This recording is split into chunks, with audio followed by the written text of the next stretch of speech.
Welcome to the deep dive. Today we're jumping into some really powerful ancient writings. We're looking at excerpts from the book of Jeremiah. Right, and this isn't just ancient history. It's like opening a window onto a critical time for ancient Judah, a really turbulent period. Yeah, politically, spiritually, everything leading right up to that massive event, the Babylonian exile. Exactly. And Jeremiah, he's this key prophetic voice right in the middle of all that chaos. You have to picture it. The kingdom's teetering, threats from outside. And it's a deep internal struggle, right? Yeah. About faith, obedience, who they really are. Precisely. And as we, get into these passages, you'll see these recurring ideas keep popping up. Like what? Well, the sense of a broken relationship, definitely, between the people and the divine, stark warnings about judgment. The invasion. You can feel it coming. Oh, absolutely. The shadow of Babylon looms large. But also, and this is important, these glimmers of hope, whispers of restoration eventually. Okay. So our mission for this deep dive then is to work through these texts, pull out those core messages, and really try to get a handle on the historical and spiritual world they came from. Sounds good. Where should we start? Let's begin with chapter 2. It gives us a baseline, right? A picture of Judah's initial state. It does, but interestingly, it does it through memory.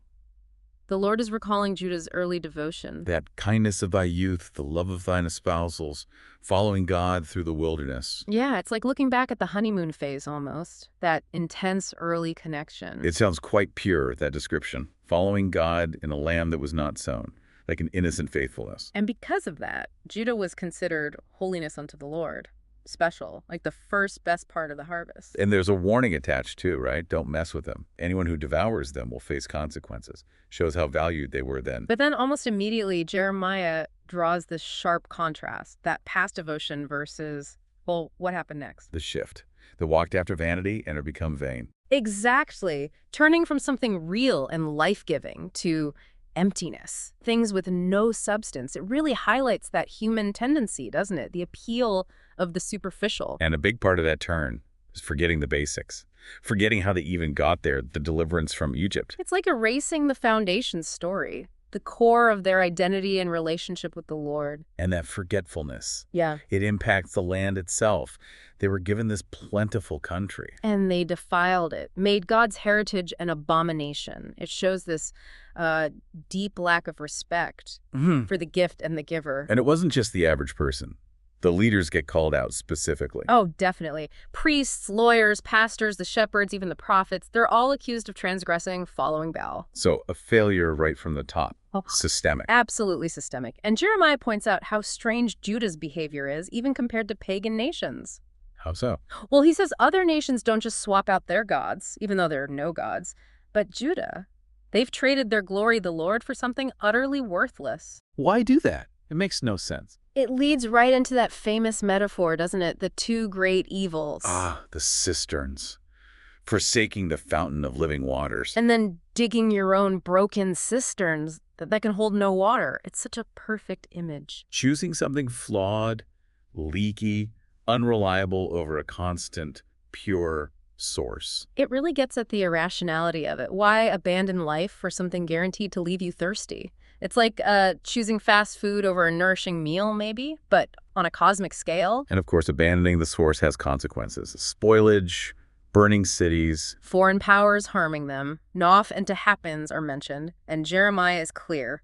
It's their own wickedness causing this. There's another powerful image too, the vine. Right. Planted as a noble vine, the best stock, but it's become a degenerate plant of a strange vine. Corrupted at the root, producing bad fruit. And the sin isn't just skin deep. He talks about washing with niter, with soap. But it doesn't work.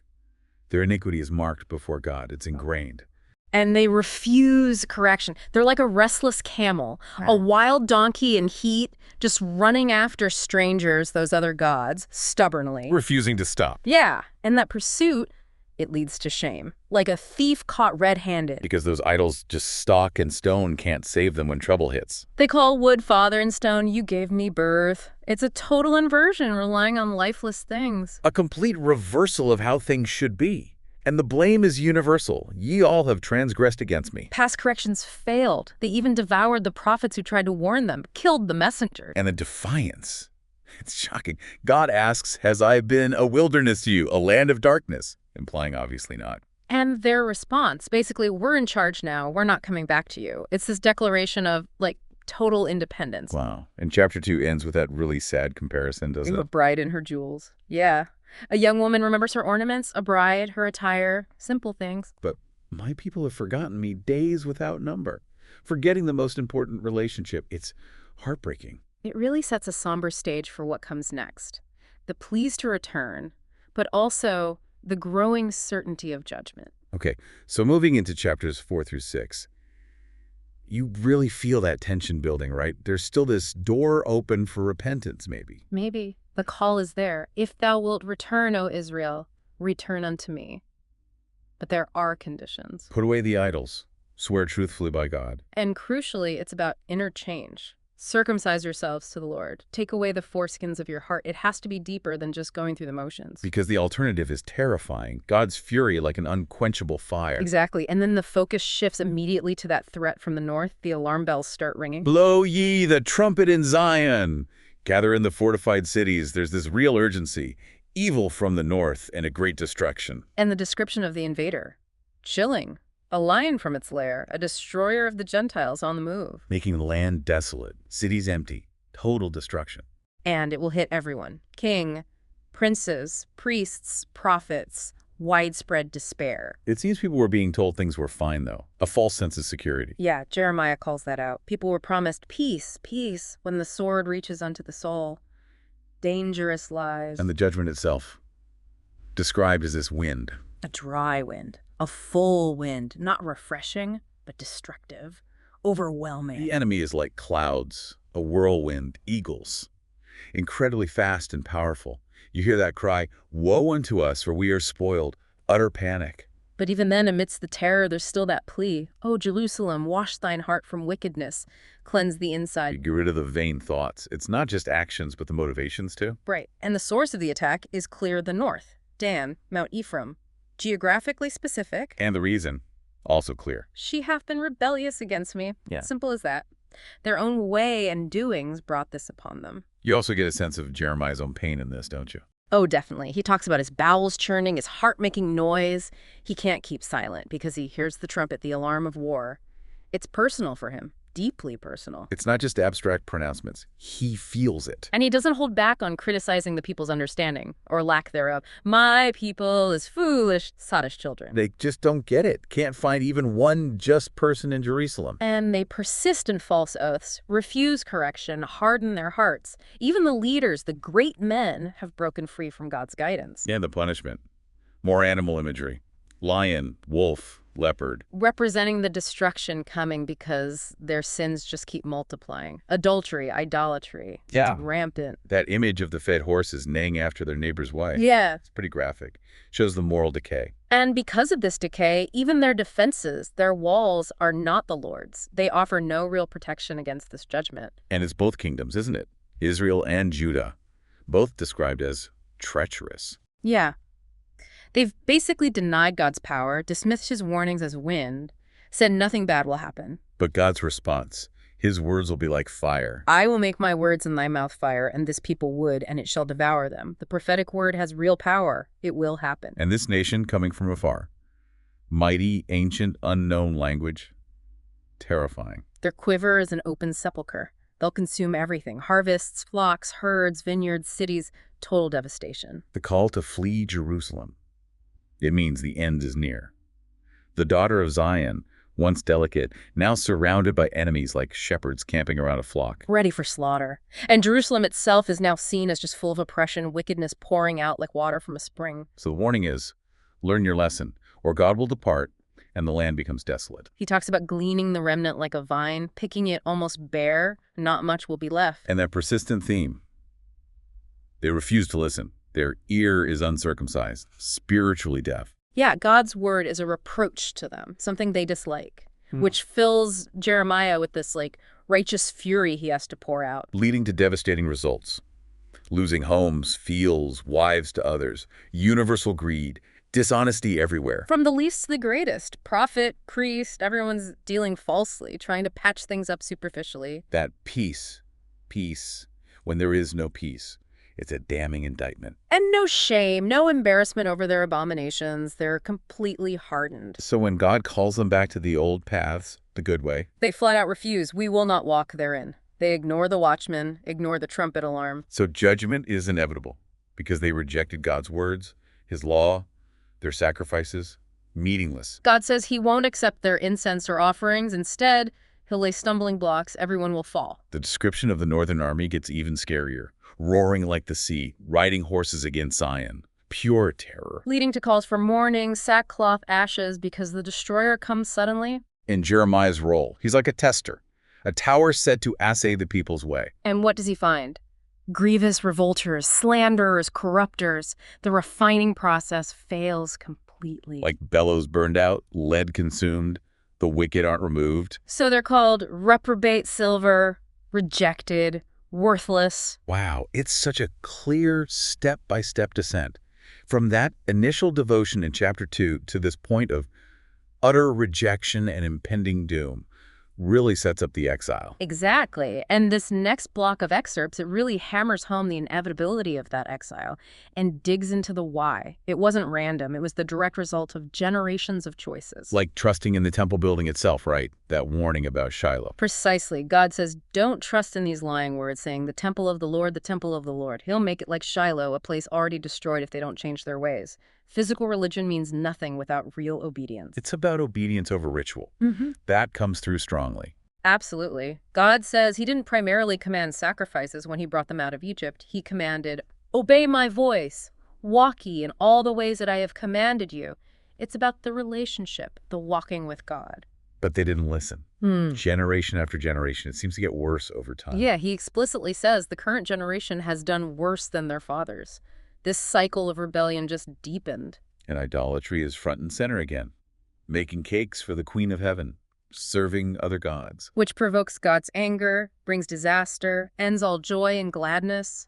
Total desolation is the result. It gets so bad, God tells Jeremiah not to pray for them. Yeah, pray not thou for this people, for I will not hear them. That's finality, isn't it? Divine patience is exhausted. Truth itself has perished among them. Then we get those symbolic actions, the ruined girdle, the loincloth. Right. Worn close, then ruined. Symbolizing Judah's marred pride because they wouldn't listen, chased after worthless things.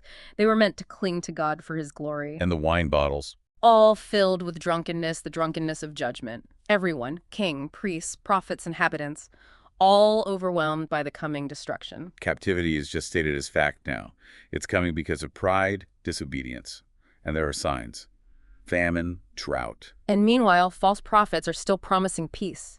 Jeremiah warns that they, and those who listen to them, will be consumed by the very sword and famine they deny. The judgment feels unbreakable at this point. Even Moses and Samuel couldn't change God's mind now. No. Because of the deep-seated sin, going back to Manasseh and their refusal to turn back, God is weary with repenting, tired of holding back judgment. So the punishments are severe. Sword, dogs, birds, beasts, scattered everywhere. So many widows, so much violence. And you feel Jeremiah's personal pain again, questioning God even? But God reassures Jeremiah personally, conditionally, if he remains faithful. Right, and tells him not to marry, not to mourn. Why?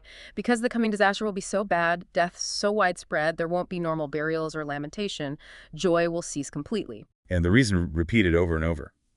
Forsaking God, following idols, breaking the law, worse than their ancestors. So exile is the consequence. Sent to an unknown land, serving other gods, without God's favor. But there were those glimmers of hope you mentioned earlier.